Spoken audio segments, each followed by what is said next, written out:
We're inside one of the many civilian defence bases that have been set up in the city. There are hundreds of troops on this site.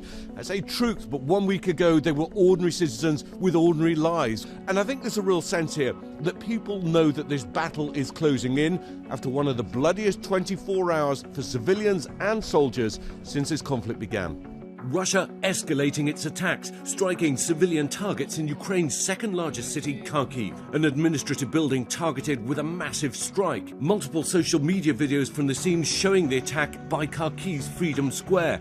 The mayor of the city saying Russians have switched tactics to aerial bombardment after their ground offensive failed. But Ukraine's defense forces striking back. The Ukrainian military posting this video to Twitter, which they say shows their drones hitting Russian vehicles trying to advance on Kyiv. And inside the city, thousands looking to flee before the fighting reaches their homes, but others ready to pick up arms and defend the capital. These latest satellite photos showing a Russian convoy stretching up to 40 miles long, advancing on Kyiv. They continue to want to move on Kyiv, to capture Kyiv, to take Kyiv. And as the battle rages, Ukrainian and Russian delegations meeting for 6 hours on the Belarusian border, unsuccessfully attempting to reach a ceasefire deal, but at least agreeing to meet again in the coming days. The Ukrainian President Zelensky accusing the Russians of negotiating in bad faith, saying fair negotiations can take place when one side doesn't hit the other with rocket missiles during the negotiations.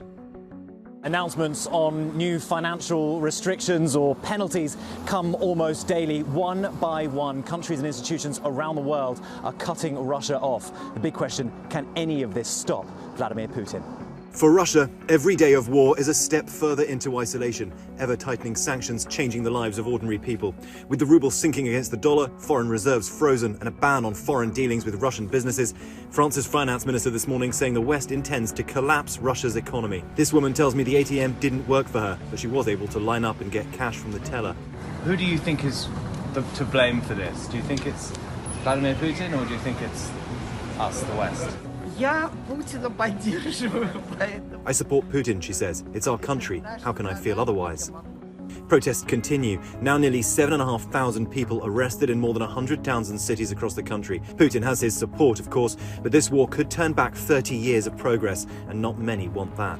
The Russian Tourist Board says 150,000 Russians are now stranded abroad. Their flights cancelled, their bank cards not accepted. What we're dealing with here is a government that's lying to its people, the people starting to figure out that they have been lied to, but because of the repression in Russia, they don't have very many outlets to express their discontent or to do anything about it. On camera Monday, Putin responding to the newly imposed sanctions on Russia, referring to the West as an empire of lies. And this morning, we're also taking a closer look at Putin's state of mind. Photos of him sitting far apart from his other world leaders and even his own top advisors. Few reports that he's remained isolated in recent years and hunkered down during COVID.